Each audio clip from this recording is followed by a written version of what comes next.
කොහොමද ඔයාලට? ඔයාලා හොඳින් නේද? අද මම හදන්න යන්නේ පැෂන් කොළ වලින් මැල්ලුමක්. අපේ වත්තෙන්ම කඩාගත්ත පැෂන් කොළ වලින් තමයි මම මේ මැල්ලුම හදන්නේ. පැෂන් කොළ ටික සෝදලා හීනියට ලියා ගන්න ඕන. මේක හදන්න ගොඩක් දේවල් ඕන වෙන්නේ නෑ. පොල් ටිකකුයි, රතු ලූණුයි, සුදු ලූණුයි තමයි ඕන වෙන්නේ. මේක හදන ගමන් මං කියන්නම් මේ පැෂන් කොළ වල තියෙන ගුණ ගැන. විටමින් බහුල ආහාරයක් නිසා හිස කෙස් වලට, ඇස් වලට, සමට ඉතාමත් ගුණදායකයි. අකලට කෙස් සුදු වීම, කෙස් ගැලවී යාම වළක්වනවා. පැෂන් කොළ වල ජලයේ දියවන තන්තු කොටස් විශාල වශයෙන් අඩංගු වෙනවා.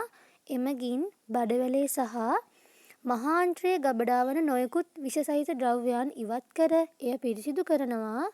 පැෂන් කොළ වල ආහාරයට ගන්නේ තරමක් නොමේරූ කොළ. එය මැල්ලුම් සහ සම්බල් වශයෙන් ආහාරයට ගන්නවා. තව මානසික ආතතිය සුව කරන්න මේ පැෂන් කොළ ගොඩක් උපකාරී වෙනවා. රුධිර සංසරණ පද්ධතිය ආශ්‍රිත රෝගාබාධ ගොඩකට සුව ගෙන දෙනවා. පැෂන් කොළේ විෂ බීජ නාශක හැකියාවකුත් තියෙනවා. ඒ වගේම තමයි අධිරුධිර පීඩනයට, දියවැඩියාවට ගුණයි.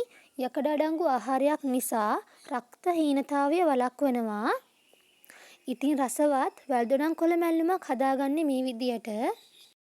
ඉතින් ඔයාලත් මේ විදියට පැෂන් කොළ මැල්ලුමක් හදාගෙන කන්න. හරිම ගුණයි, හරි රසයි. ඉතින් අලුත් වීඩියෝ එකකින් හමු වෙන තුරු අදට මම ගිහින් එන්නම්. ඔයාලා හැමෝටම සුබ දවසක්.